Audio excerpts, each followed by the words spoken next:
श्रीमद् भगवद गीता अध्याय संख्या 5 श्लोक संख्या 4 से लेके और 7 तक। चौथा श्लोक पढ़ता हूँ। सांख्य योगो पृथक बाला प्रवदन्ति न पंडितः एकम अपि आस्थितः सम्यक् उभयो विदन्ति फलम। अनुवाद में लिखते हैं श्रील प्रभुपाद, अज्ञानी ही भक्ति कर्म योग को भौतिक जगत के विश्लेषणात्मक अध्ययन सांख्य से भिन्न कहते हैं। जो वस्तुतः ज्ञानी हैं वे कहते हैं कि जो इनमें से किसी एक मार्ग का भली भांति अनुसरण करता है वह दोनों के फल प्राप्त कर लेता है। इंपॉर्टेंट पॉइंट क्या डिस्कस हो रहा है यहाँ पे? नंबर 1 कि कर्म योग अर्थात भक्ति योग, भक्ति योग ही कर्म योग है, कर्म योग ही भक्ति योग है, इसको समझना कैसे। नंबर 2, इन दोनों को सांख्य से भिन्न कहते हैं कि सांख्य योग और कर्म योग दोनों अलग अलग हैं, मतलब भक्ति योग और सांख्य योग अलग अलग है। तो 3 शब्द आए, तीनों में कंफ्यूजन जो है उसको दूर करना। उसके बाद कहते हैं जो ज्ञानी है वो किसी भी मार्ग का अनुसरण करे उसे दोनों मार्ग का फल प्राप्त हो जाता है। अर्थात ज्ञान के द्वारा भगवान की प्राप्ति हो जाती है। कैसे होती है ये समझना है। तात्पर्य में लिखते हैं श्रील प्रभुपाद, भौतिक जगत के विश्लेषणात्मक अध्ययन सांख्य का उद्देश्य आत्मा को प्राप्त करना है। भौतिक जगत की आत्मा विष्णु या परमात्मा है। भगवान की भक्ति का अर्थ परमात्मा की सेवा है। एक विधि से जड़ की वृक्ष खोदी जाती है तो दूसरी विधि से उसे सींचा जाता है। सांख्य दर्शन का वास्तविक छात्र जगत के मूल अर्थात विष्णु को ढूंढता है, फिर पूर्ण ज्ञान समेत अपने को भगवान की सेवा में लगा देता है।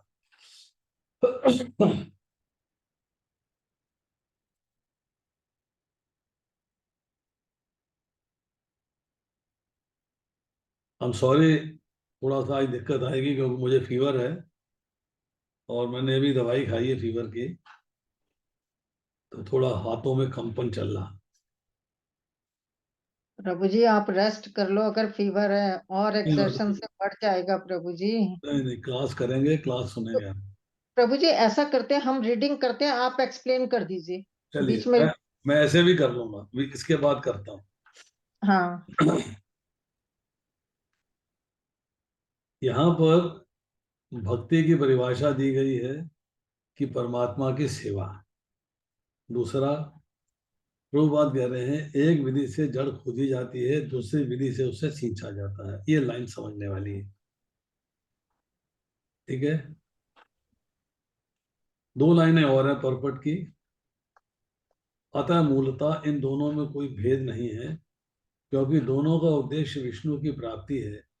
जो लोग चरम उद्देश्य को नहीं जानते वही कहते हैं कि सांख्य और कर्म योग एक नहीं है, किंतु जो विद्वान है वह जानता है इन दोनों भिन्न विधियों का उद्देश्य एक। हम बताइए क्या बात समझना चाहते हैं?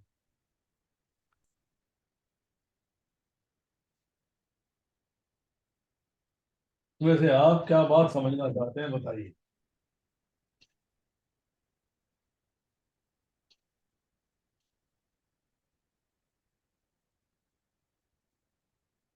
प्रभु जी सांख्य योग। सांख्य योग क्या है? ठीक है, और बताइए। अरे ठीक है प्रभु जी इसमें लास्ट लाइन में जो कहा है दो विभिन्न विधियों का उद्देश्य, तो वो दो भिन्न विधियां कौन सी हैं वो जानना है हमें। अच्छा, वो तो शंकर योग और भक्ति योग बोल रहे हैं ना प्रभु जी। और बताइए।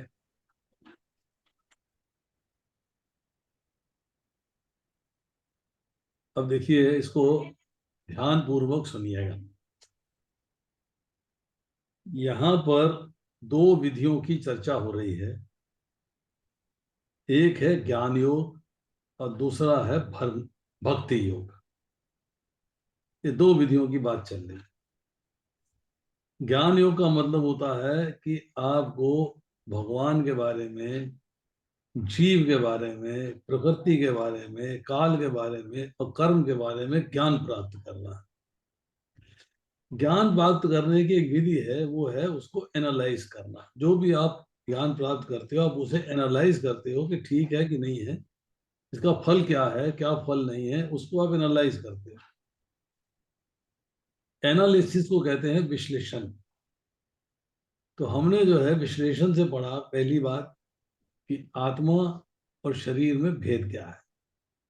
दूसरी बात कि क्षत्रिय का कर्तव्य क्या है, क्षत्रिय का धर्म क्या है। उसके बाद ज्ञान प्राप्त किया स्थित प्रज्ञ क्या है। फिर ज्ञान प्राप्त किया कि आपको कर्म बंधन क्या है, कर्म बंधन में व्यक्ति कैसे होता है। फिर ज्ञान प्राप्त किया बुद्धि योग के बारे में। बुद्धि योग के बारे में फिर ज्ञान प्राप्त किया हमने कर्म योग के बारे में। फिर ज्ञान प्राप्त किया दिव्य ज्ञान के बारे में। तो इन सब बातों से क्या निकलेगा निष्कर्ष? निष्कर्ष ये है कि जब भी हम ज्ञान प्राप्त करते हैं तो हमारा उसमें मकसद ये होना चाहिए कि हम उस ज्ञान के मार्ग पे आगे चलें। We should follow it. अब जब फॉलो करते हैं तो कर्म करते हैं। तो ज्ञान प्राप्त किया कर्म करने के लिए। अब कर्म कैसे करना है? कर्म वो करना है जो कि निष्काम कर्म हो, नंबर एक। ममता से रहित हो, नंबर दो। इच्छा से रहित हो, नंबर तीन। और ममता, अहंकार, इच्छा, इन सब से रहित होना चाहिए। फल की कामना नहीं होनी चाहिए। अगर ये कर्म इसके हिसाब से करते हैं, ये कर्म योग भक्ति योग बन जाता है। अब यहाँ जो है प्रभुपाद कह रहे हैं कि एक है विधि जिससे जड़ खोजी जाती है। जड़ खोजने का मतलब है ज्ञान प्राप्त किया। और दूसरी विधि है उसको ज्ञान को सींचा जाता है, अर्थात ज्ञान को जीवन में अप्लाई किया जाता है और भक्ति में आगे बढ़ा जाता है। तो सांख्य और कर्मयोग एक नहीं है, ये बात कहते हैं कुछ अज्ञानी जन जिनको ज्ञान नहीं है। और जिनको ज्ञान है वो जानते हैं कि दोनों में ज्ञान योग प्राप्त कर लोगे तो भी अल्टीमेटली भक्ति योग में लैंड करोगे। और भक्ति योग कर्मयोग का ज्ञान प्राप्त करोगे तब भी भक्ति योग कर रहे हो। तो दोनों में कोई फर्क नहीं। अब देखिए, अब इसमें जो है हम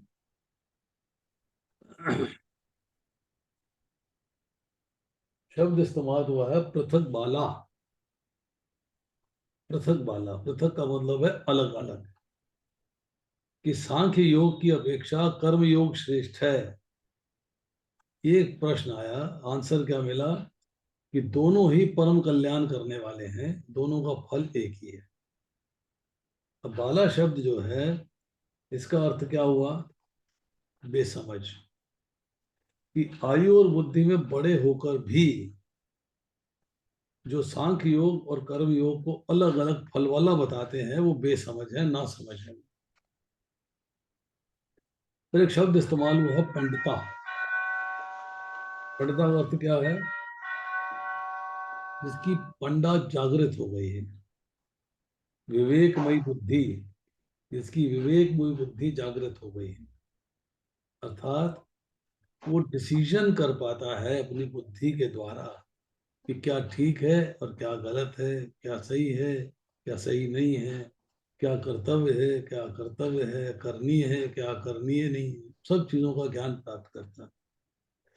तो ऐसा व्यक्ति जिसने सांख्य योग का ज्ञान प्राप्त किया है और कर्म योग को प्राप्त किया है, दोनों का ज्ञान प्राप्त किया है और इन दोनों को तत्व से समझा, रियलिटी में क्या है, ट्रुथ क्या है इसके पीछे, ऐसे व्यक्ति को बुद्धिमान कहा जाता है। दूसरे शब्दों में संस्कृत में यहाँ बोला गया है पंडिता।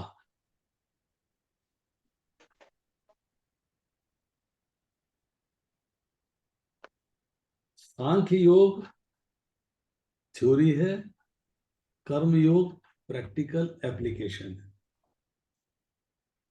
13वें अध्याय के 26वें श्लोक में चर्चा आती है कि ध्यान योग, सांख्य योग और कर्म योग, ये तीनों भगवान की प्राप्ति के स्वतंत्र साधन हैं।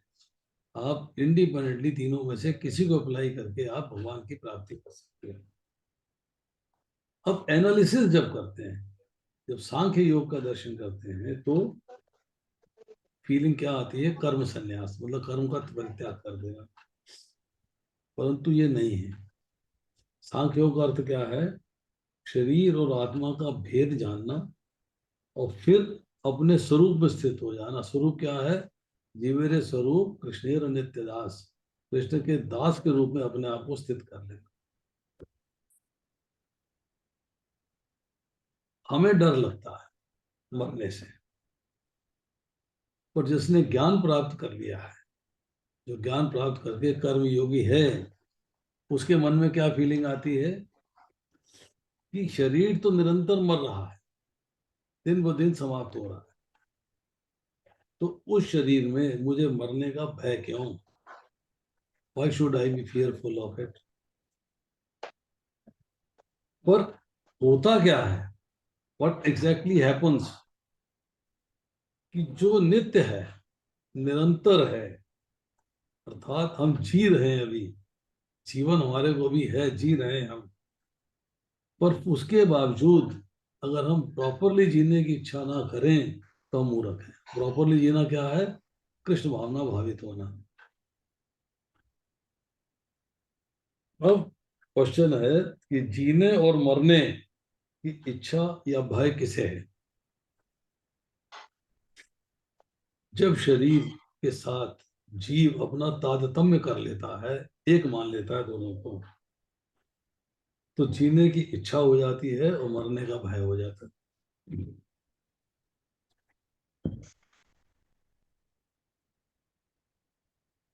अब अति है श्लोक संख्या 5। यथा सांख्ये प्राप्यते स्थानं तत् योगो अपि गम्यते एकम सांख्यकम च योगम च यह पश्यति स पश्यति। अनुवाद: जो यह जानता है कि विश्रात्मक अध्ययन सांख्य द्वारा प्राप्त स्थान भक्ति द्वारा भी प्राप्त किया जा सकता है, और इस तरह जो सांख्य योग भक्ति योग को एक समान देखता है, वही वस्तुओं को यावत रूप में देखता है। आपने देखा कि सांख्य योग का मैं चर्चा करूंगी, पर क्या भक्ति के द्वारा सांख्य मतलब भगवान का ज्ञान, जीव का ज्ञान, आत्मा का ज्ञान, शरीर का ज्ञान हो पाएगा? यस, भगवान कहते हैं हो सकता है। कैसे होगा? कि जब आप भक्ति करोगे तो भक्ति क्यों कर रहे हो जानने का प्रयास करोगे, भक्ति किसकी करनी है जानने का प्रयास करोगे, भक्ति कैसे करनी है जानने का प्रयास करोगे। जब ये एक एक करके आपके प्रयास जो हैं सामने आएंगे, तब आपका मन जो है वो होगा कि मुझे तो ज्ञान की प्राप्ति करनी चाहिए। तो भक्ति योग करते हुए आप ज्ञान की प्राप्ति करके ज्ञान के मार्ग पे चलें। अब इसका है तात्पर्य, 2 स्टेप में पढ़ना है। कौन पढ़ेगा बताइए? पहला मैं पार्ट पढ़ूं प्रभु जी? हरे कृष्ण। पढ़िए।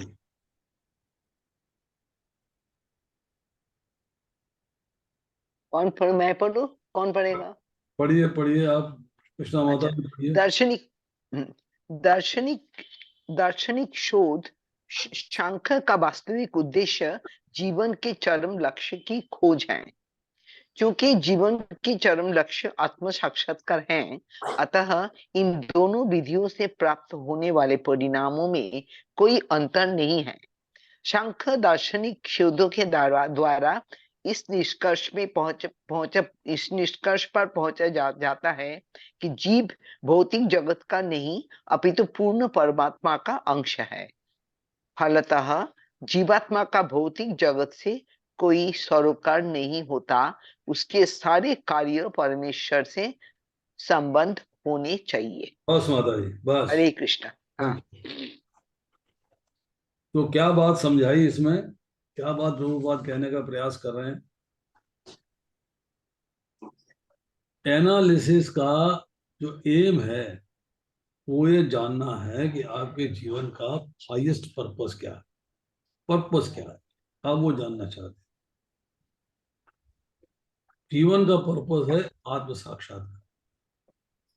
आत्म साक्षात्कार के बारे में हम कई बार चर्चा कर चुके हैं। मैं कौन हूं, शरीर या आत्मा? मुझे पता लगा कि मैं आत्मा हूं। आत्मा हूं तो शरीर क्यों मिला है, शरीर क्यों मिला है? नंबर 2, आत्मा का सोर्स क्या है, आत्मा कहाँ से आई? जहां से आई है पता लगा भगवान है। तो भगवान के साथ आत्मा का, हमारी आत्मा का संबंध क्या है, संबंध को कैसे निभाना है? रघुनंदन प्रभु, आपका ऑडियो ऑन है।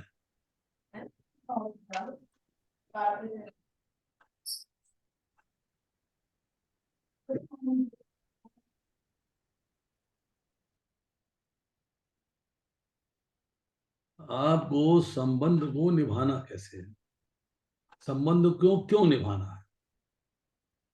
अगर आप इस शरीर में आए हो तो आपके पास एक क्लैरिटी होनी चाहिए कि मैं क्यों आया हूं। पता लग गया कि मैं क्यों आया हूं तो यहां से वापस कैसे जाऊंगा? ये पता लग गया वापस कैसे जाऊंगा तो जानने का प्रयास है कि मैं यहाँ शरीर में क्यों भोग रहा हूँ, शरीर पे या बंधा हुआ क्यों हूँ, बंधन क्या है, किसका बंधन है, कौन मेरे रास्ते में जाने की रुकावट है? ये सारी चीजों का प्रश्न को उत्तर मिलता है तो आत्म साक्षात्कार कहलाता है। उसके बाद कहते हैं कि भौतिक जगत का नहीं किंतु पूर्ण परमात्मा का अंश है। शरीर भौतिक जगत से मिला है और आत्मा भगवान का अंश है। और जीवात्मा का भौतिक जगत से कोई सरोकार नहीं होता, उसका सरोकार भगवान के साथ है। तो उसे भगवान को अपना संबंधी मान के भगवान के लिए कार्य करना, उसके सारे कार्य परमेश्वर से संबंध होने चाहिए, सारे कार्य कृष्ण के लिए होने चाहिए, अर्थात निष्काम भाव से, फल की इच्छा रहित, ममता और अहंकार के रहित आपको कर्म करने। आगे बढ़िएगा। यस, भावना प्रभु जी जी, पढ़ोगे आप? नहीं, अलादनी मैं वाला पढ़िए। हरे कृष्णा प्रभु जी, मैं पढ़ूं? पढ़िए। जब वह कृष्ण भावामृत वश कार्य करता है, तभी वह अपनी स्वाभाविक स्थिति में होता है। सांख्य विधि में मनुष्य को पदार्थ से विरक्त होना पड़ता है और भक्ति में उसे कृष्ण भाव न भावित कर्म में आसक्त होना होता है। वस्तुतः दोनों ही विधियां एक हैं, यद्यपि ऊपर से एक विधि में विरक्ति दिखती है और दूसरे में आसक्ति दिखती है। जो पदार्थ से विरक्त और कृष्ण से आसक्ति को एक ही तरह देखता है, वही वस्तुओं को यथा रूप में देखता है। क्या समझ में आया और क्या समझ में नहीं आया, एक एक लाइन बताइए। हरे कृष्णा प्रभु जी, बोलिए। हरे कृष्णा प्रभु जी। इसमें एक जगह विरक्ति और एक जगह आसक्ति बताई गई है। जो हम कृष्ण भावना भावित कर्म करते हैं उसमें तो आसक्ति होनी चाहिए, और जो सांख्य विधि है, भौतिक जगत में जो चीजें है ना, उनसे हमें विरक्ति करनी। तो दोनों का मतलब एक ही है, क्योंकि जब हम दोनों का भौतिक मीनिंग जगत एक ही है। हाँ विरक्त हो जाएंगे तो हमारी अपने आप ही भगवान के कामों में आसक्ति हो जाएगी और हम उनकी अच्छी तरह सेवा कर सकेंगे। हरे कृष्णा प्रभु जी। चलिए, और कौन बताना चाहेगा?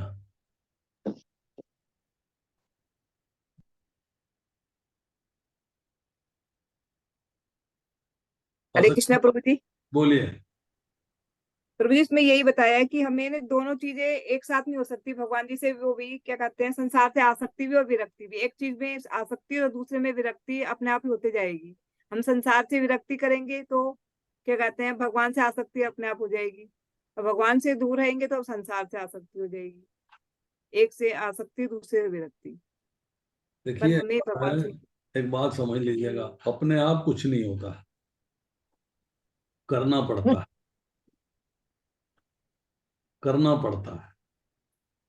आपने भगवान की सेवा करी, अपने आप नहीं हो गई, करी। जी जब करेंगे तो आपके सामने भौतिक संसार को भोगने की आकर्षण भी आएंगे, वो आपको छोड़ने पड़ेंगे, करना पड़ेगा उसको भी।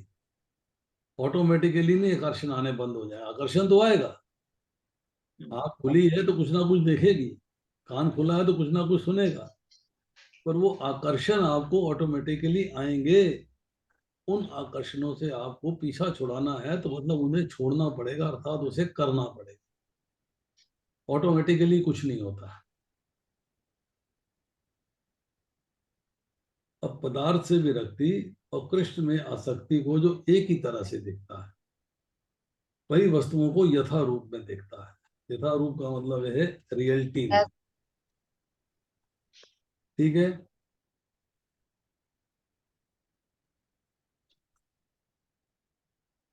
अब यहाँ चर्चा आता है स्थानम। जिस स्थिति में, जिस परिस्थिति में डिवोटी रहता है, that in which they remain situated in that position which they do not deviate or fall, स्थित हो गया है उस जगह पे, कृष्ण भावनामृत में गए हैं तो वहां पे स्थिर हो गए हैं, स्थित हो गए हैं। अब आप पलटते नहीं, विचलित नहीं होते। ज्ञान का अर्थ जैसे मैंने बताया कि आत्म साक्षात्कार, अपनी पोजीशन को समझना है, भगवान की पोजीशन को समझना है, और सर्विस में लग जाना है, तो कर्मयोग हो जाएगा। अर्थात आप निष्काम कर्मयोग में लग गए। अब जो साधना कर रहे हैं, तो साधना के समय में क्या होना चाहिए कि जो कर्मयोगी है उसको संन्यास सांख्य योग, जड़ चेतन का संबंध विच्छेद अपनाना पड़ता है। He has to leave relationship with the material world। और सांख्य योगी को कर्मयोगी, कर्मयोगी का मतलब है अपने लिए नहीं किंतु भगवान के लिए कार्य करने की पद्धति अपनानी पड़ती है। ये दो चीजों को कर लेंगे तो दोनों एक ही हो जाएंगे। कर्मयोगी को जड़ और चेतन अर्थात संसार से संबंध को तोड़ना पड़ेगा, और सांख्य योगी को जो है अपने लिए नहीं परंतु जब ग्रेजुअली प्रोग्रेस करके भगवान के लिए कार्य करना पड़ेगा तो कर्मयोगी बन जाएगा। सार क्या है, ये कर्म योग हो या सांख्य योग हो, दोनों भगवान की प्राप्ति करने वाला है। जो समझता है वो बुद्धिमान है, और जो नहीं समझता है वो ना समझ है और मूर्ख। अब आती है श्लोक संख्या 6। संन्यास तु महाबाहो दुखम आप्तम अयोगतः योग युक्ता मुनि ब्रह्म आचरे गच्छति। भक्ति में लगे बिना केवल समस्त कर्मों का परित्याग करने से कोई सुखी नहीं बन सकता, किंतु भक्ति में लगा हुआ विचारवान व्यक्ति शीघ्र ही परमेश्वर को प्राप्त कर लेता है। पॉइंट आ रहा है यहाँ पे, कौन बताना चाहेगा? बोलिए। हरे कृष्णा प्रभु जी, यहाँ पर एक डाउट आ रहा है मुझे। जैसे इसमें लिखा है समस्त कर्मों का परित्याग करने से, कि कर्म तो हमारा हर क्षण बन ही रहा है, बिना कर्म करे तो जीव रहता ही नहीं है, तो ये समस्त कर्मों का परित्याग कैसे होता है? ठीक। और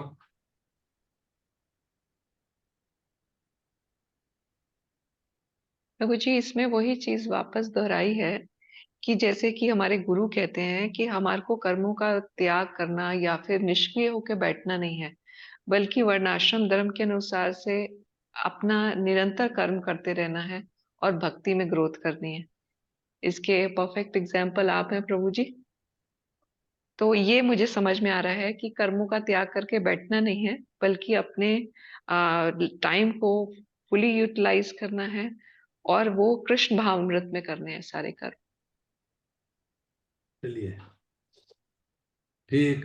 रितु माता जी, रितु सक्सेना, कुछ कहेंगी आप?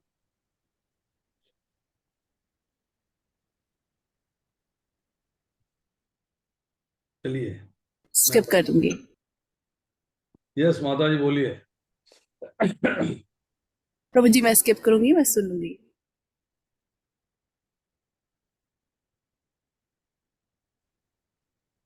ये यहाँ पर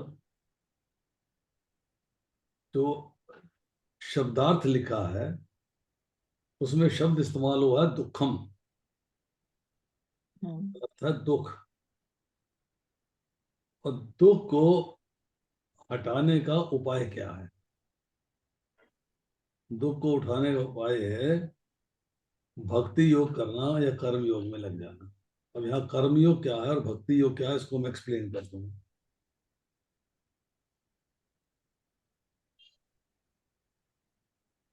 कर्म योग का अर्थ है कि आपने कामना सहित कार्य किया और शास्त्र के अनुसार किया।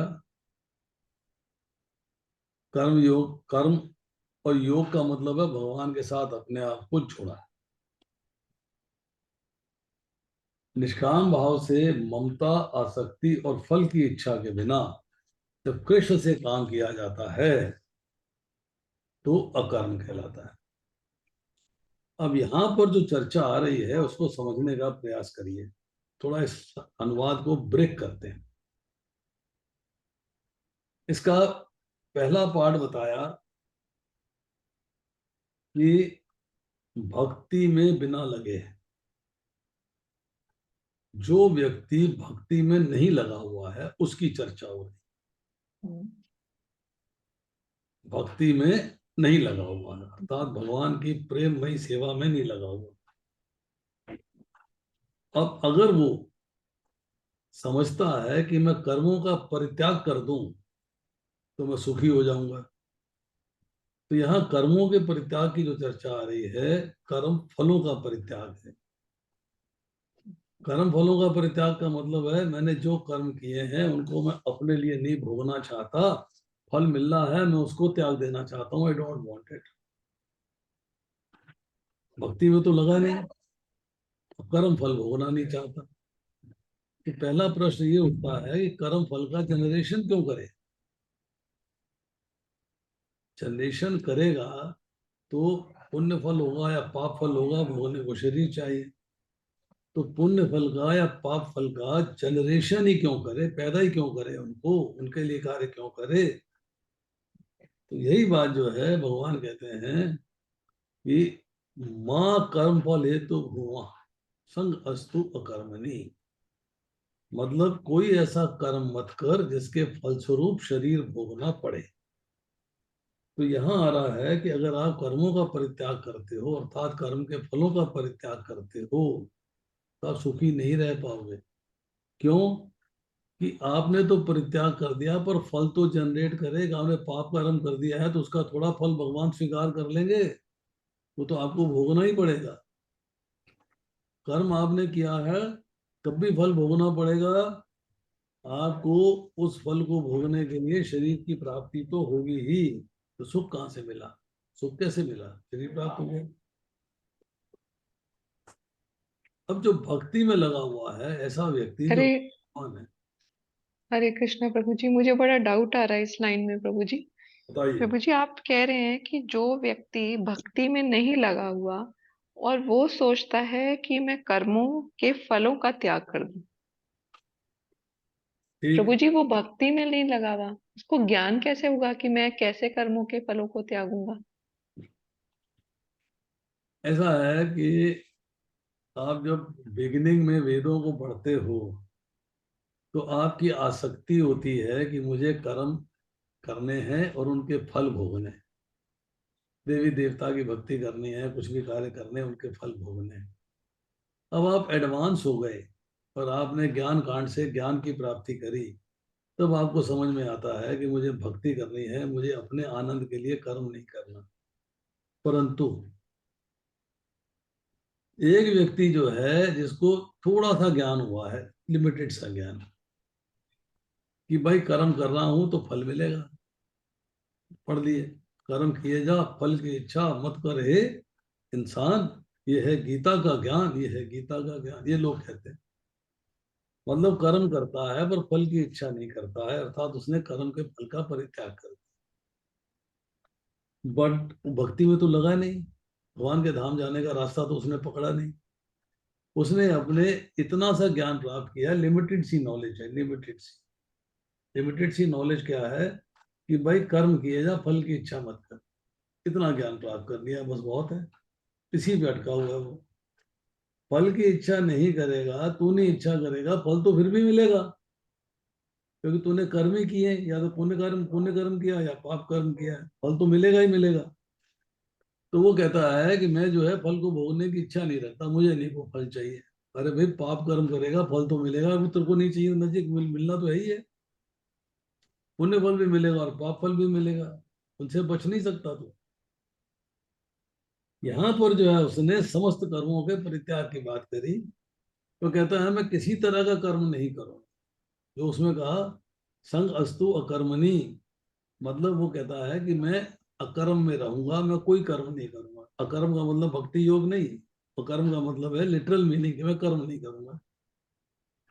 तो अगर कर्म नहीं करेगा तो तमोगुनी हो जाएगा, तब आलस्य प्रमाद निद्रा तुम पे हक जमा लेगी, तब फिर निम्न योनियां मिलेंगी।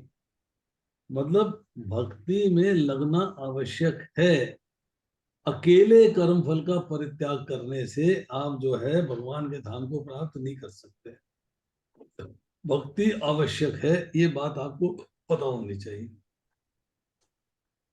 तो यहाँ जो है थोड़ा सा ज्ञान प्राप्त करके कर्मों का परित्याग कर देने से आपको भगवान धाम की प्राप्ति नहीं होगी। आगे लिखते हैं परंतु भक्ति में लगा हुआ विचार और व्यक्ति शीघ्र ही परमेश्वर को प्राप्त कर लेता है। साथ निष्काम कर्मयोग के बिना संन्यास दुख देता है, आनंद नहीं मिलता, जो लाभ चाहिए वो नहीं मिलता। अब इसके बाद पढ़ते हैं परपट। चलिए शांति प्रदा माता जी पढ़िए, पहले 6-7 महीने पढ़िए। जी प्रभु जी। तात्पर्य श्री श्रील प्रभुपाद की जय। संन्यास दो प्रकार के होते हैं। मायावादी सन्यासी सांख्य दर्शन के अध्ययन में लगे रहते हैं और वैष्णव सन्यासी वेदांत सूत्रों के यथार्थ भाष्य भगवत दर्शन के अध्ययन में लगे रहते हैं। मायावादी सन्यासी भी वेदांत सूत्रों का अध्ययन करते हैं, किंतु वे शंकराचार्य द्वारा प्रणीत शारीरिक भाष्य का उपयोग करते हैं। भगवत संप्रदाय के छात्र पंचरात्रिक विधि से भगवान की भक्ति करने में लगे रहते हैं। अतः वैष्णव सन्यासियों को भगवान की दिव्य सेवा के लिए अनेक प्रकार के कार्य करने होते हैं। उन्हें भौतिक कार्यों से कोई सरोकार नहीं रहता, किंतु तो भी वे भगवान की भक्ति में नाना प्रकार के कार्य करते हैं। किंतु मायावादी सन्यासी जो सांख्य तथा वेदांत के अध्ययन एवं चिंतन में लगे रहते हैं, वे भगवान की दिव्य भक्ति का आनंद नहीं उठा पाते, क्योंकि उनका अध्ययन अत्यंत जटिल हो जाता है। अतः वे कभी कभी ब्रह्म चिंतन से ऊब कर समुचित बोध के बिना ही भागवत की शरण ग्रहण करते हैं। फलस्वरूप श्रीमद् भागवत का भी अध्ययन उनके लिए कष्टकर होता है। बस मायावादी बस बस बस। अब समझिए इसमें इंपॉर्टेंट पॉइंट क्या है। यहाँ पे मायावादी सन्यासियों की चर्चा हो रही है और वैष्णव सन्यासियों की चर्चा हो रही है, पहली बात। दूसरी बात कि वेदांत सूत्र दोनों पढ़ते हैं पर उनकी अंडरस्टैंडिंग अलग अलग है। सेम लाइन को पढ़ा, उनकी अंडरस्टैंडिंग अलग अलग है। एक लाइन बोलता हूं, आप मुझे उसका अर्थ बताइए। रोको, मत जाने दो, क्या मतलब है इसका? प्रभु जी एक बार रिपीट करेंगे, एक बार रिपीट करेंगे। रोको हम्म। मत जाने दो।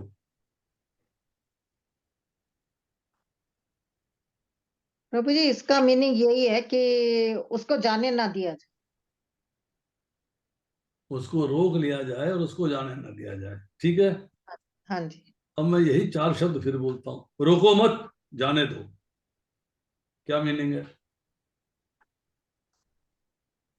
प्रभु जी इसमें जो है ना कि एक किस्म से जैसे ऑर्डर दिया जा रहा है, रोको मत, और जो पहले वाला था उसमें थोड़ा विनम्र भाव से कहा जा रहा विनम्रता, हम विनम्रता की बात नहीं कर रहे। है। आप शब्दों का मीनिंग समझिएगा। तो जी अर्थ पहले उल्टा, के अंदर अर्थ उल्टा मीनिंग क्या होगा। है कि इसको रोक लो, इसको जाने नहीं देना। और हाँ। दूसरे का मीनिंग क्या है? रोकना नहीं है, जाने दो। जाने दो। शब्द तो 4 ही हैं, हम्म। रोको मत, जाने दो। रोको मत, जाने दो, 4 ही शब्द हैं, 2 तरीके से बोले। इसी तरीके से जो वेदांत सूत्र है उसके अंदर जो मायावादी सन्यासी हैं वो शंकराचार्य का जो एक्सप्लेनेशन है उसको फॉलो करते हैं। शारीरिक भाष्य उस ग्रंथ का नाम है। और जो वैष्णव हैं वो पढ़ते हैं पंचरात्र की विधि। पंचरात्र की विधि का मतलब है जो नारद पंचरात्र है, जिसमें कि शिव जी ने नारद जी को ज्ञान दिया है 5 रात्रि में, डिवोशनल सर्विस का। वो विधि जो है वैष्णव उसको करते हैं दोनों वेदांत सूत्र। वो भी वेदांत के सूत्र हैं, वो भी वेदांत के सूत्र। बुक ओरिजिनल बुक एक ही है, एक्सप्लेनेशन उनकी अलग है। और सन्यासियों की एक्सप्लेनेशन, जो वैष्णव सन्यासी उनकी एक्सप्लेनेशन अलग है। तो जो मायावादी सन्यासी हैं वो चूंकि निराकार मानते हैं, भगवान के निराकार स्वरूप की चर्चा करते हैं, उसकी प्रार्थना करते हैं और पूजा करते हैं, भक्ति करते हैं, तो उनको जो है जो सगुण साकार रूप की सेवा करने का लाभ है वो प्राप्त नहीं हो पाता, और दिव्य सेवा नहीं हो पाती। अब वो चिंतन में लगे रहते हैं, सोचते रहते हैं, विचार करते रहते हैं। परंतु कभी कभी क्या होता है कि मान लो उन्होंने मायावादी चिंतन करता था और उससे ऊब गया, अब वो किसी वैष्णव सन्यासी के साथ उसके चिंतन में आ जाता है। और चूंकि वो उसके चिंतन में आ जाता है, उसको इमीडिएटली बात समझ में नहीं आती। इमीडिएटली बात समझ में नहीं आती तो क्या होता है, ये अध्ययन उसके लिए कष्टकारी हो जाता है। अब इसके बाद आखिरी की 5-6 लाइनें हैं, कौन पढ़ेगा? लीलावती माता जी पढ़ोगी? हाँ जी प्रभु जी। पढ़िए। मायावादी सन्यासियों का शुष्क चिंतन तथा कृत्रिम साधनों से निर्विशेष विवेचना उनके लिए व्यर्थ होती है। भक्ति में लगे हुए वैष्णव सन्यासी अपने दिव्य कर्मों को करते हुए प्रसन्न रहते हैं और यह भी निश्चित रहता है कि वे भगवत धाम को प्राप्त होंगे। मायावादी सन्यासी कभी-कभी आत्म साक्षात्कार के पथ से नीचे गिर जाते हैं और फिर से समाज सेवा, परोपकार जैसे भौतिक कर्म में प्रवृत्त होते हैं। अतः निष्कर्ष यह निकला कि कृष्ण भावना अमृत के कार्य में लगे रहने वाले लोग ब्रह्म अब्रह्म विषयक साधारण चिंतन में लगे सन्यासियों से श्रेष्ठ हैं, यद्यपि वे भी अनेक जन्मों के बाद कृष्ण भावना भावित हो जाते हैं। हरे कृष्ण प्रभु जी। ठीक है जी। अब आप चर्चा करिए कि इसमें क्या चीज समझनी चाहिए।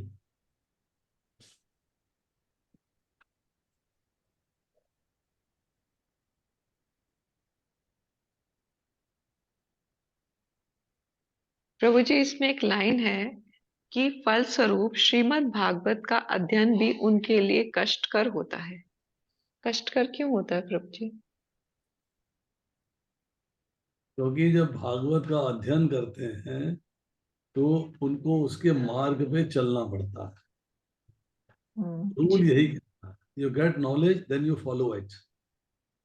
कष्टकर क्यों होता है? ये पढ़ेंगे तो वैसी भक्ति करनी पड़ेगी, वो हमारे बस की बात है नहीं, तो कष्टकर हो जाती है। जो हमने बात का परपट पढ़ा है उसमें जो इम्पोर्टेंट लाइन है वो ये है कि मायावादी सन्यासी जो है वो सोचते रहते हैं, ड्राई फिलॉसफी है उनकी। और जो वैष्णव सन्यासी हैं उनके दिव्य कर्मों है भगवान के प्रति, उससे प्रसन्न रहते हैं। इसके बाद एक लाइन जो हमें समझनी चाहिए वो है, मायावादी सन्यासी कभी कभी आत्म साक्षात्कार के पद से नीचे गिर जाते हैं, दे फॉल डाउन, और फिर फिलंथ्रोपिक एक्टिविटी, समाज सेवा है, परोपकार है, ऐसे कर्मों में बिजी हो जाते हैं।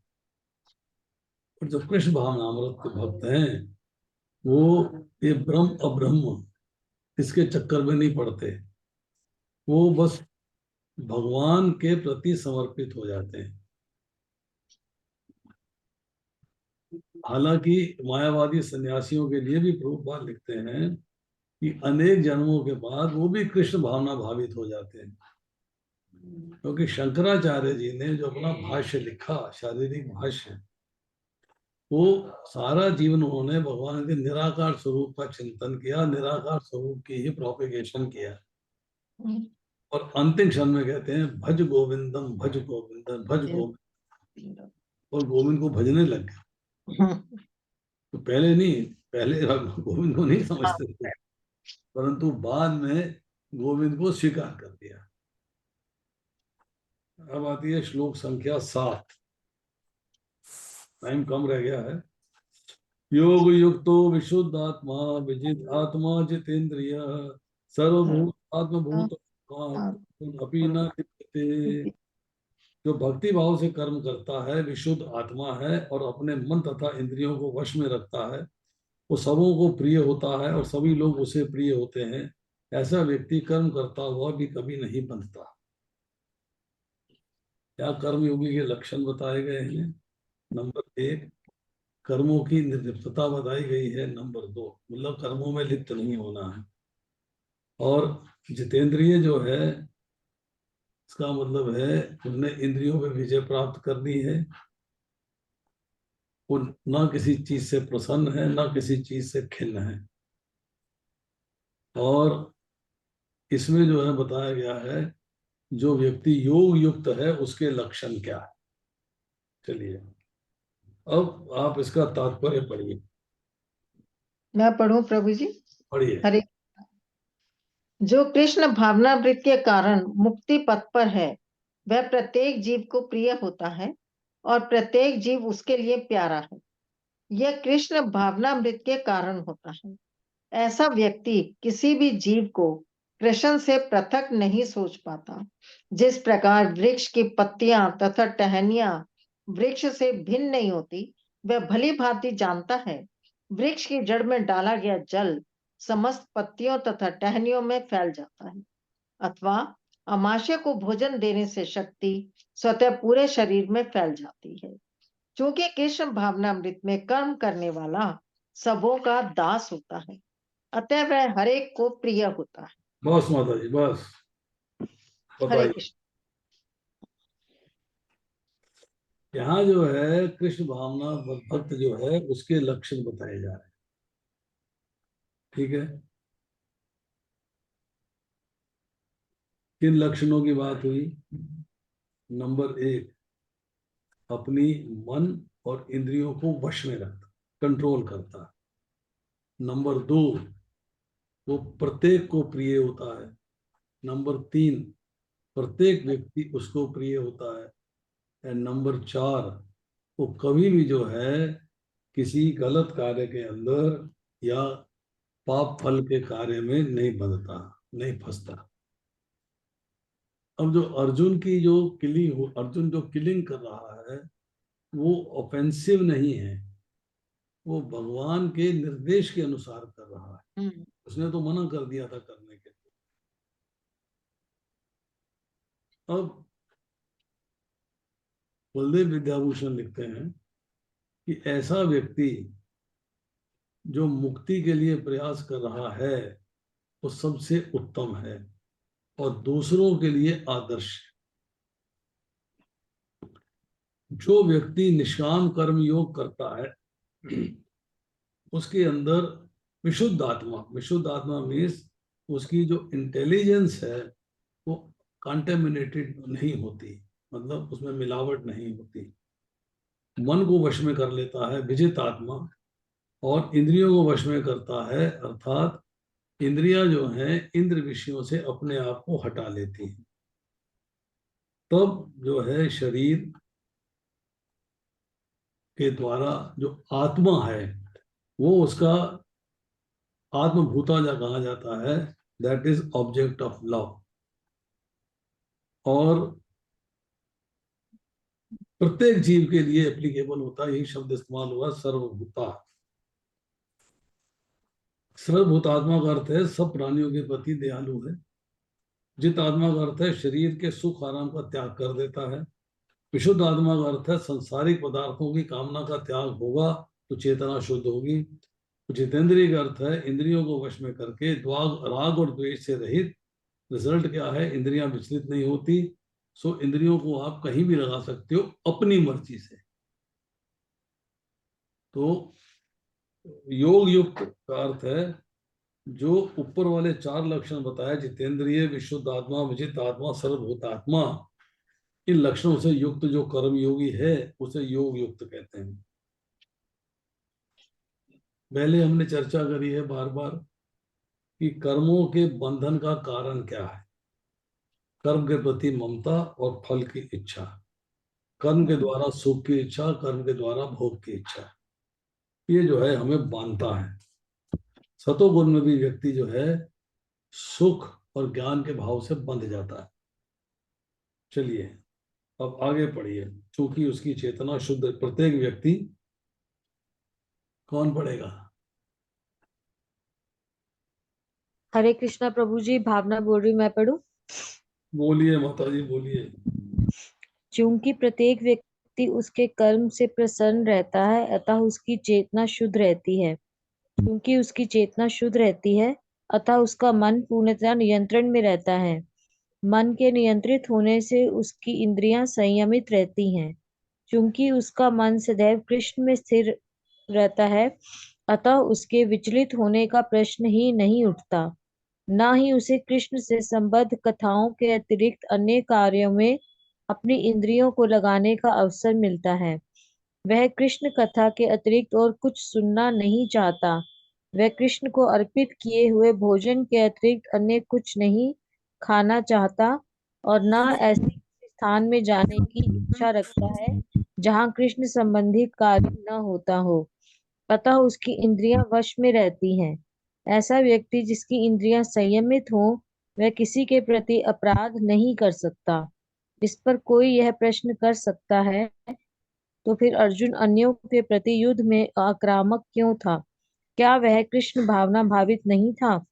वस्तुतः अर्जुन ऊपर से ही आक्रामक था, क्योंकि जैसा कि द्वितीय अध्याय में बताया जा चुका है, आत्मा के अवधेय होने के कारण युद्ध भूमि में एकत्र हुए सारे व्यक्ति अपने अपने स्वरूप में जीवित बने रहेंगे। अतः आध्यात्मिक दृष्टि से कुरुक्षेत्र की युद्ध भूमि में कोई मारा नहीं गया। वहां पर स्थित कृष्ण की आज्ञा से केवल उनके वस्त्र बदल दिए गए। अतः अर्जुन कुरुक्षेत्र की युद्ध भूमि में युद्ध करता हुआ भी वस्तुतः युद्ध नहीं कर रहा था। वह तो पूर्ण कृष्ण भावनामृत में कृष्ण के आदेश का पालन मात्र कर रहा था। ऐसा व्यक्ति कभी कर्म बंधन से नहीं बंधता। हरे कृष्ण ठीक है प्रभु। जी। पर्पट जो है अपने आप में सेल्फ एक्सप्लेनेटरी है, जिसको हम बार बार सुन चुके हैं, बार बार पढ़ चुके हैं। कि हमने दूसरे अध्याय में भी पढ़ा, भगवान कह रहे हैं कि सब पहले से मारे जा चुके हैं, तुम तो निमित्त हो। फिर इनके वस्त्र बदल जाएंगे, अर्थात इनका शरीर बदल जाएगा, इनको दूसरा शरीर प्राप्त हो जाएगा। और इम्पोर्टेंट बात यहाँ कही जा रही है कि व्यक्ति को वहीं जाना चाहिए जहाँ कृष्ण कथा हो रही हो। नंबर 1, व्यक्ति को इंद्रियां वश में रखनी चाहिए, मन वश में रखना चाहिए, और भगवान कृष्ण के आदेश का पालन करना चाहिए। अगर आप ये कार्य कर लेते हो तो आप कर्म बंधन में नहीं फंसोगे, आप रिलीज होकर भगवत धाम जा सकते हो। चलिए, और कोई पॉइंट है इसके अंदर? जो न समझ में आ रहा हो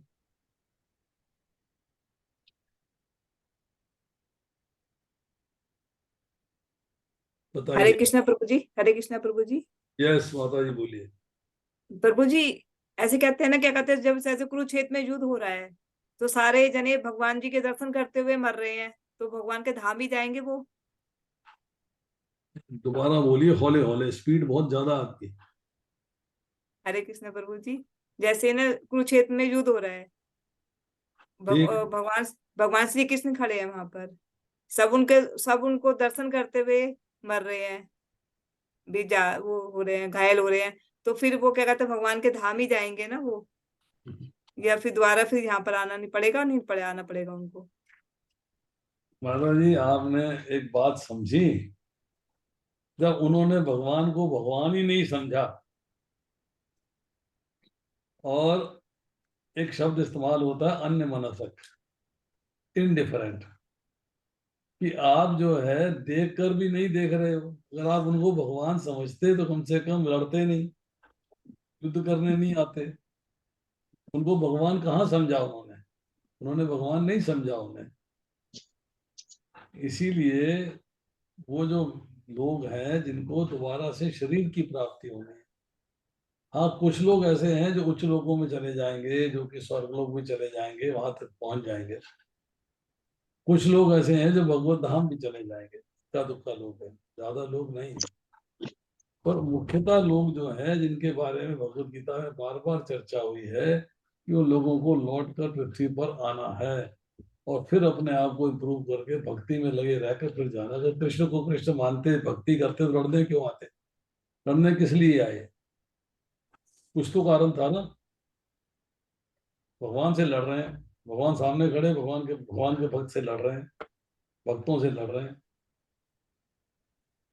ये कहना कि भगवान सामने खड़े थे और आपके जो है मृत्यु हो गई और आपको धाम मिल जाएगा, ये पॉसिबल नहीं है हमारे। यहाँ पर तो सॉरी प्रभु जी यहाँ पर तो भगवान ने अर्जुन को कहा था ना कि आत्मा तो अजर अमर है, ये तो सिर्फ शरीर बदल रहे हैं। एक आत्मा एक शरीर में से निकलेगी तो दूसरे शरीर में प्रवेश कर लेगी, इसका मतलब उनको दूसरा शरीर तो धारण करना पड़ेगा।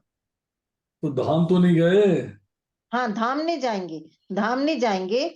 उन्होंने अर्जुन को क्लियर कहा था कि ये दूसरा शरीर धारण करेंगे।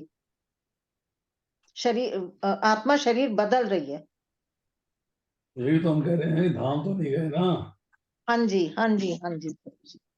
धाम नहीं गए वो। धाम नहीं गया, हाँ।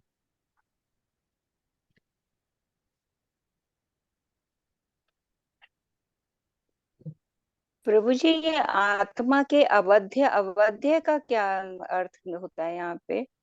जिसका वध ना किया जा सके। जिसका बाद में किया जा सकता है। अच्छा। विलोम शब्द, बद्ध का हम्म विलोम अपथ। हम्म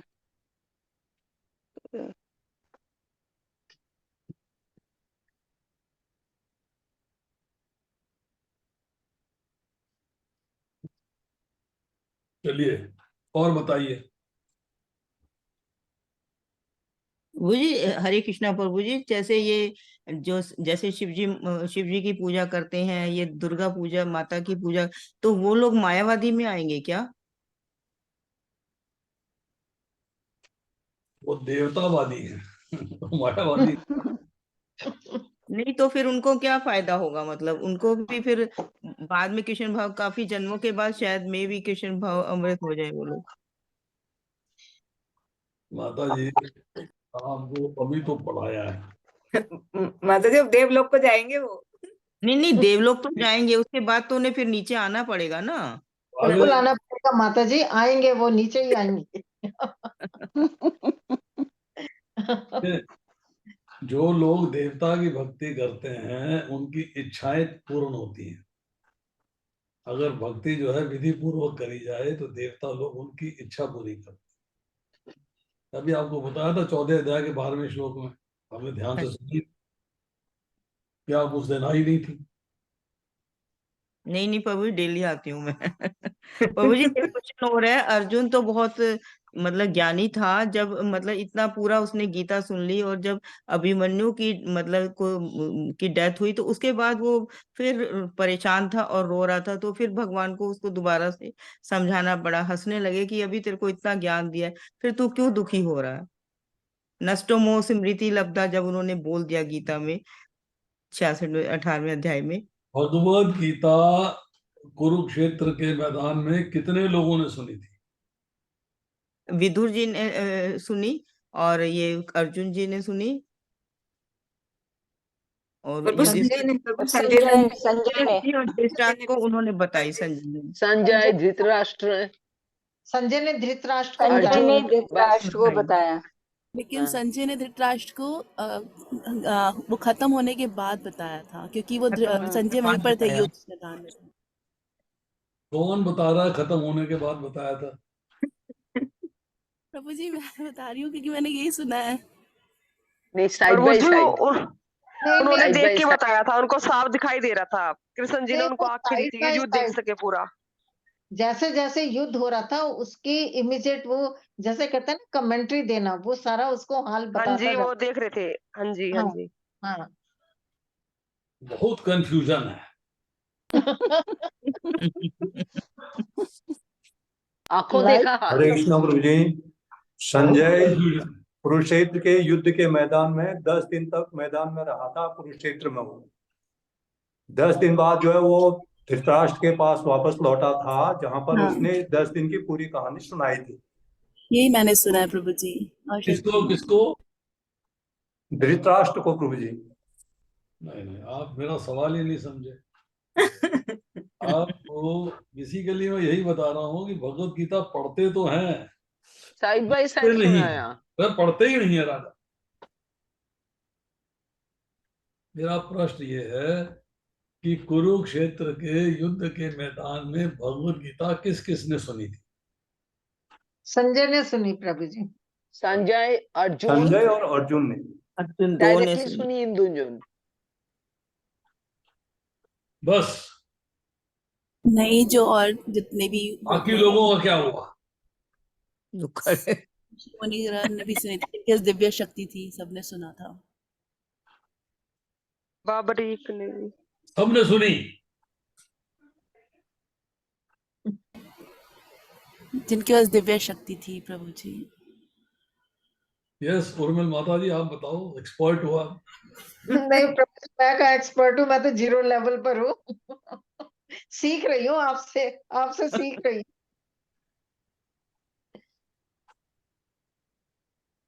भगवत गीता का ज्ञान कुरुक्षेत्र के युद्ध के मैदान में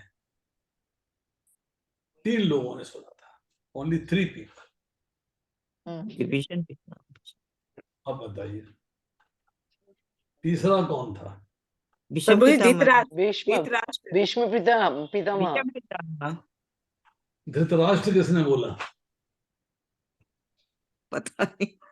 प्रभु जी वो संजय सुना रहा था उनको, फिर धृतराष्ट्र भी सुन रहा था ना जब। युद्ध के मैदान में सुना रहे थे क्या? ना ना, युद्ध का मैदान में नहीं। युद्ध के मैदान में तो संजय और अर्जुन। 3 बता रहे हैं वो। हाँ, तीसरा डाउटफुल है इसलिए नहीं बोल रही मैं। भीष्म पितामह। तो मेरे को पक्का इसलिए बोला। तीसरे में डाउट है, पता नहीं मैं ठीक हूँ या गलत, इसलिए मैंने नहीं। भीष्म पितामह। दूसरा भीष्म सवाल, भीम का बेटा कि था जब जिसका अर्जुन जो धृतराष्ट्र है भगवान कृष्ण से युद्ध के मैदान में अपने रथ पर बैठ गया और धनुष और बाण रख दिए, तब कौरवों ने उस पर आक्रमण क्यों नहीं किया? प्रभु जी हनुमान जी सुन रहे थे। ठीक, और बताइए। बाबरीक सुन प्रभु रहे जी थे। ऐसा कहते हैं ना प्रभु जी। भीम के पुत्र भीम का पुत्र था प्रभु जी, अमरीक। बाबरीक, बबरीक क्या बाबरीक। श्याम बाबा। 3 लोग भगवत गीता को सुन रहे थे अर्जुन के अलावा। उनमें एक थे संजय, दूसरे थे हनुमान जी जो उनके रथ पे विराजमान थे, ठीक है। हाँ, ध्वज पे। और तीसरे थे बर्बरीक, बर्बरीक। जिनको यस। पर्वत की चोटी पे स्थापित कर दिया था। इन 3 लोगों ने जो है भगवत गीता सुनी। बर्बरीक। क्या और अर्जुन ने नहीं सुनी? कौन बोल रहा प्रभु जी है? अर्जुन ने नहीं सुना? अर्जुन तो सुन ही रहा है, अर्जुन के अर्जुन के अलावा अलावा 3। 3 थे। तो टोटल 4 लोग हो गए फिर, संजय, अच्छा ठीक है। हनुमान। आपने फिर मेरी बात नहीं सुनी पूरी। मैंने बोला कि भगवत गीता को अर्जुन के अलावा किस किसने सुना? अच्छा, अर्जुन तो आ ही गया बीच में। संजय, हनुमान और बर्बरीक, ये 3 हो गए। बर्बरीक कौन था प्रभु जी, थोड़ा बताएंगे? ये जो खाटू श्याम खाटू श्याम बाबा, हाँ, खाटू श्याम बाबा। भीम के पुत्र।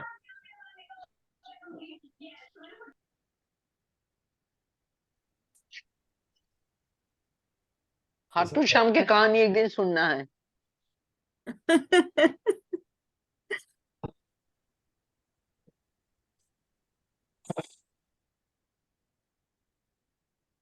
बर्बरी घटोत्कच का बेटा था। सुनिए, ध्यान से सुनिए। संजय को वेद व्यास जी ने दिव्य दृष्टि दिया था। बिल्कुल ठीक दिव्य है। दृष्टि के अंदर 3 गुण थे। संजय को 3 गुणों से नवाजा गया था कि तुम्हारे में 3 गुण डेवलप हो जाएंगे। पहला गुण ये था कि संजय जो है युद्ध भूमि में कहीं पर भी जाएगा, किसी भी जगह की मूव करेगा, तो उसको दूसरी जगह का हाल वहीं से मन में आएगा, तो वहीं से दिखाई दे जाएगा। पर्टिकुलर स्पॉट पे जाने की जरूरत नहीं है। हाँ जी, हाँ जी, हाँ जी। सोचेगा, मन में आ जाएगा। दूसरी बात कि वो जिसके सामने खड़ा होगा उसके मन की बात जान लेगा दिव्य दृष्टि से। और तीसरी बात, वो युद्ध भूमि में जहां जहां विचरण करेगा, कोई अस्त्र या शस्त्र उसे छू नहीं पाएगा। बाप रे बाप, ये तो बहुत बढ़िया। भगवत गीता का पहला श्लोक है, धर्म क्षेत्रे कुरुक्षेत्रे समवेता युत्सवा मामका पांडवाश्चैव किम कुर्वत संजय। धृतराष्ट्र अपने महल में बैठे हैं और वो कह रहे हैं, हे संजय, युद्ध भूमि में एकत्र हुए मेरे और पांडु पुत्रों ने क्या किया। अगर वो जो संजय है धृतराष्ट्र के कमरे में बैठ के सारी बात सुना रहा होता तो उनको पूछने की जरूरत ही नहीं थी। सुन रहे हो तो क्या किया, व्हाट हैव दे डन। क्योंकि जिस दिन जो है भीष्म पितामह जो है बानों की शैया पे आ गए हैं, 10 दिन हो गए थे युद्ध को, तब संजय जो है 10 दिनों के बाद कुरुक्षेत्र से हस्तिनापुर आए थे। तब धृतराष्ट्र ने पूछा था कि मेरे और पांडु पुत्रों ने क्या किया। अगर लाइव कमेंट्री चल रही होती तो संजय धृतराष्ट्र के कमरे में बैठे सुना रहे होते, फिर वो ये ना पूछते कि क्या किया है। तो सुन रहे थे सारी बात, सुनाने की बात करने की जरूरत ही नहीं थी। दूसरी बात जो मैंने आपसे पूछी कि जब अर्जुन जो है वो भगवान के साथ रथ में विराजमान था, तब उसके जो विरोधी थे, विपक्षी थे, उन्होंने अर्जुन पे हमला क्यों नहीं किया? प्रभु जी उनकी हरे कृष्णा रक्षा प्रभु जी। हनुमान जी कर रहे थे। प्रभु जी जब तक वो शंख नहीं बजाएंगे भगवान, तब तक कैसे चालू होगा? शंख तो बज चुका था।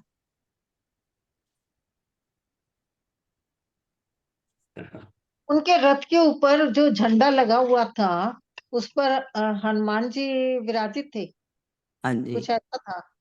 हाँ हाँ हाँ हाँ जी। वो उनकी रक्षा कर रहे थे कि उनका कोई बाल बांका नहीं कर सकता।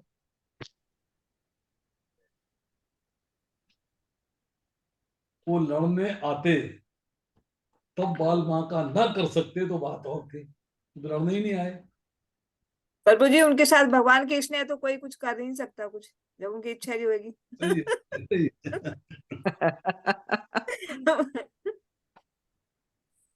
ये भी भगवान कृष्ण की लीला है, मुझे ऐसा लगता है। भगवान प्रभु जी जी युद्ध के ऐसा ऐसा भी तो मैदान में- सुनने में आया है प्रभु जी कि कहते हैं कि उस समय जो है समय रुक गया था। देखिए, जब भगवान बोल रहे हैं, अर्जुन सुन रहे हैं, तो जो आसपास उसके अपने योद्धा थे वो भी तो सुन सकते थे। और बाबू जी जो दिव्य दृष्टि होगी तभी सुन पाएंगे ना। मतलब आप में इतनी ज्ञान, मतलब इतनी एक योग्यता होगी तभी सुन पाओगे ना। अब शुद्ध भक्त इतना कोई है ही नहीं ना जो उनकी वो सब सुन पाए। अरे आप पता नहीं कहाँ कहाँ से पढ़ के आते हो, कहाँ कहाँ से हंसी आती है। भगवान ने उनके आगे माया का पर्दा खींच दिया था, उनको जड़ बना दिया था, स्थिर, ताकि हिल ना सके, उनको कुछ सुनाई नहीं दे रहा, कुछ ओ दिखाई नहीं। अच्छा अच्छा, ग्रेट। अब इतने कहानियां बना रहे हैं। नहीं नहीं, हमें तो प्रभु जी आधी अधूरी नॉलेज है। ना उन्हें दिखाई दे रहा था, ना उन्हें सुनाई दे रहा सुनाई दे रहा था। हाँ, प्रभु जी बारबारिक के बारे में थोड़ा बताइए ना, कोई कैसे कनेक्टेड थे, आज कहाँ प्रभु से जी की सुना? तबीयत ठीक नहीं है, आज आगे मत हाँ ठीक चलाओ है, सेशन। बारबारिक आगे दिन हाँ होगा, प्रभु आगे जी को आगे। बुखार है, आज अभी प्रभु जी को नहीं अब रेस्ट करने दो, क्वेश्चन आंसर मैं सोच रही हूँ स्टॉप करे जाए, मेरा बाकी कल करेंगे। मैं बता मेरा मैं देखा होगा अपने, बार बार गोली चूस रहा हूँ, सुवालीन। हाँ प्रभु जी, इसलिए अब आप रेस्ट कर लीजिए, बहुत टाइम ले लिया हमने आपका। 9:45 हो गए हैं। हाँ तभी ना, कल कर लेंगे क्वेश्चन आंसर, कोई बात नहीं ना। सी सुवालीन की गोली है।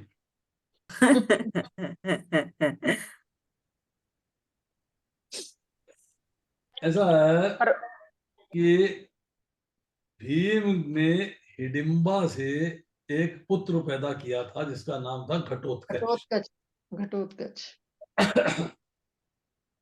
घटोत्कच का पुत्र था बर्बरिक। बर्बरिक। हाँ कौन था? बर्बरिक। बर्बरीक। हाँ बहुत ही पावरफुल। श्रेष्ठ तीरंदाज था। तो आया युद्ध भूमि में प्लान करके कि मैं जो हारने वाली साइड है ना उस तरफ से युद्ध करूंगा और युद्ध को जितवा दूंगा उन्हें। उसने अपने योग बल से जाना कि हारने वाली साइड कौरवों की है, ये हारेंगे, तो कौरवों का साथ देने के लिए वो युद्ध भूमि में आ रहा है।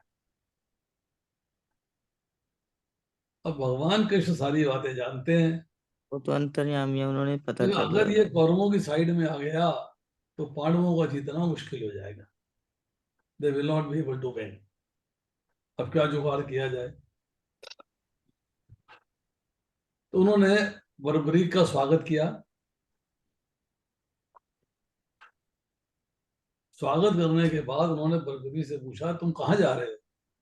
बोले, मैं युद्ध भूमि में जाऊंगा और उस तरफ से लड़ूंगा जो मुझे हारती दिखाई देगी।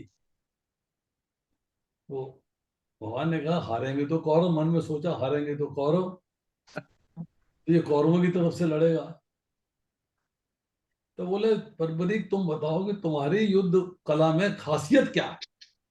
What is so special about you? तुम्हें क्या स्पेशलिटी है तुम हारी हुई साइड को जितवा दोगे? जो साइड युद्ध भूमि में लूज कर रही है तुम उस हारी हुई साइड को जितवा दोगे, ऐसी तुम में क्या क्वालिटी है?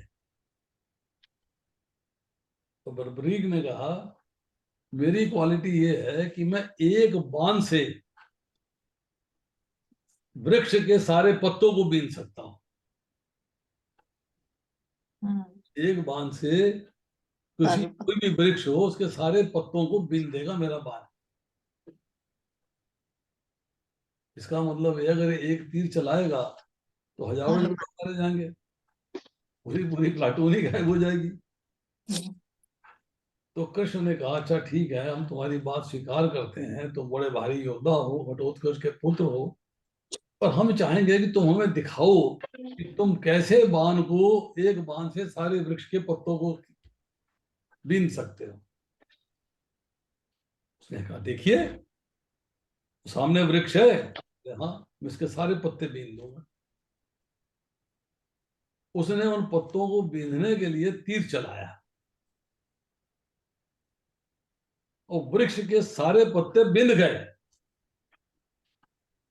सारे पत्ते बिंद गए, पर तीर रुका नहीं। तीर अभी भी पत्ता ढूंढ रहा है और तीर जो है भगवान कृष्ण के चरणों में कृष्ण जी के पैर चक्कर काटने शुरू कर दिए। भगवान कृष्ण के चरणों के चारों तरफ चक्कर काटने शुरू कर दिए। क्यों? पांडवों ने देखा भाई इनके चक्कर क्यों काट रहा है पैरों के, इनके चारों तरफ क्यों घूम रहा है, बड़े हैरान थे।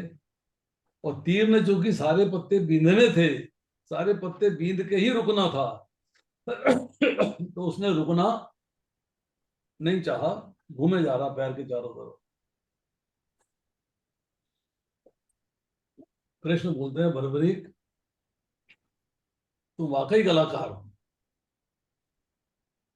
कृष्ण ने अपना पैर उठाया तो वृक्ष का एक पत्ता उन पैर के नीचे निकला। अच्छा उसने बीन दिया। अच्छा अच्छा अच्छा। कृष्ण ने कहा कि पत्ता तो मेरे पैर के नीचे था। बर्बरी कहता तभी तो मेरा बाण आपके पैर के चक्कर काट रहा था, वो पैर हटे तो पत्ते को बींधे। वंडरफुल। आपका पैर हटे तो पत्ते को बींधे, उसके बिना वो रुकेगा नहीं।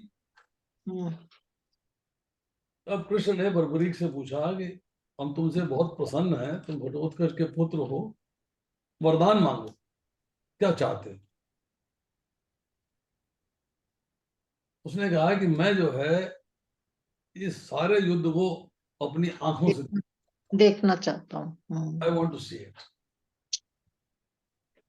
तो भगवान ने कहा कि उसका तरीका एक ही है कि तुमको मैं, भगवान ने उसका गला काट दिया, उसको पर्वत के शिखर पे स्थापित कर दिया, पर्वत के शिखर पे स्थापित कर दिया। तुम यहां से युद्ध भूमि का पूरा हाल देख सकोगे। अब जब वहां पे वो स्थापित हो गया, युद्ध समाप्त हो गया, फिर वो जोड़ मारे गए। अब पांडवों में अहंकार आ गया। युधिष्ठिर कहे कि मेरे भाले से मारे गए हैं, अर्जुन कहे कि मेरे तीर से मारे गए हैं, भीम कहे कि मेरी गदा से मारे गए हैं, नकुल अपना, सहदेव अपना, सब अपना अपना गाना गा रहे थे। अब किसके मारे, किसने ज्यादा बढ़िया युद्ध किया, किसके हथियारों से ज्यादा वीर मारे गए हैं, ये बताओ। मुश्किल हो गया। कौन फैसला करेगा? तो कृष्ण कहते हैं कि आपका फैसला करना है तो हम आपको बर्बरीक के पास ले चलते हैं, जिसने कि पूरे युद्ध का वर्णन देखा, उसने पूरा युद्ध देखा है, हम आपको वहां ले जाते हैं। तो कृष्ण जो है बर्बरीक को उस पर्वत के पास ले गए, जहां पे मतलब पांडवों को बर्बरीक के पास ले गए और वहां जाके बर्बरीक को प्रणाम किया सबने और बर्बरीक से प्रश्न किया कि इस युद्ध में इन पांचों में से विनर कौन है, किसने सबसे बढ़िया युद्ध किया है, कौन है सबसे बढ़िया युद्ध करने वाला। बर्बरीक क्या बोला? बोला इनमें से किसी ने मारा ही नहीं किसी को, ये तो युद्ध में लड़ते रहे, मारा नहीं इन्होंने किसी को। कृष्ण बोले इन्होंने नहीं मारा है तो सब मरे कैसे? तो पहले ही मरे पड़े थे सारे। मैंने मारा, अरे बस नहीं मुझे तो मैंने मारा, सुदर्शन दिख मैंने रहा मारा। था, सुदर्शन चक्र दिख रहा था घूमते हुए।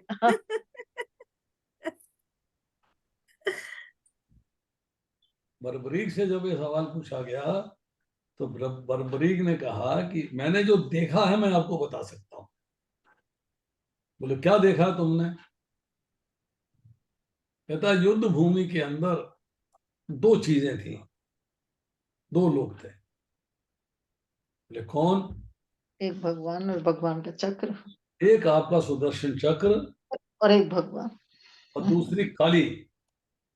क्या हाँ? चीज? दूसरी कौन? काली जो है अपने खप्पर से खून पी रही थी। अच्छा, काली, काली देवी, काली देवी। काली माता। वो अपने खप्पर से दूध पी रही थी और आपके सुदर्शन चक्र ने सबकी हत्या करी।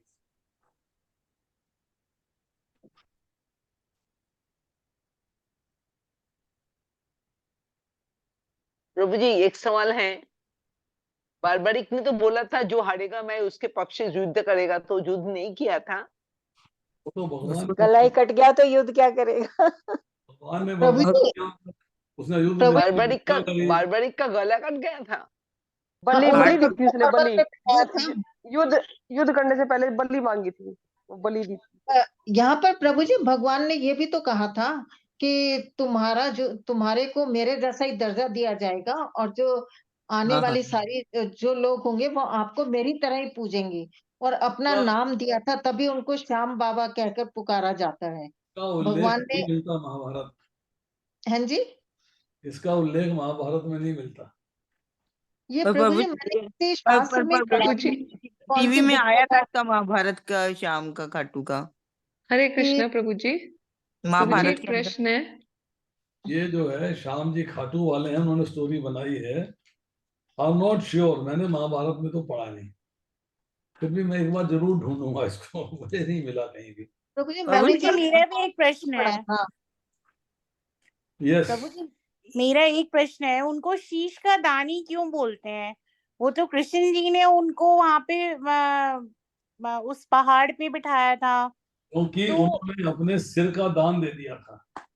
कैसे, मतलब क्यों? उन्होंने तो कहा था कि मैं ये देखना चाहता हूँ, यस, उन्होंने, और भगवान कृष्ण ने उनसे जो है तो ये दान कैसे हुआ? दक्षिणा मांग ली थी ना। ओ अच्छा अच्छा। ओ, भगवान भी तो उस्ताद चीज है। भगवान नहीं चाहता कि वो युद्ध उन्होंने, करे। हाँ, उनकी वो लड़े ना, इसलिए उन्होंने शीश का हाँ दान हाँ ले हाँ लिया। एग्जैक्टली। उनको ये पता था अगर कौरवों के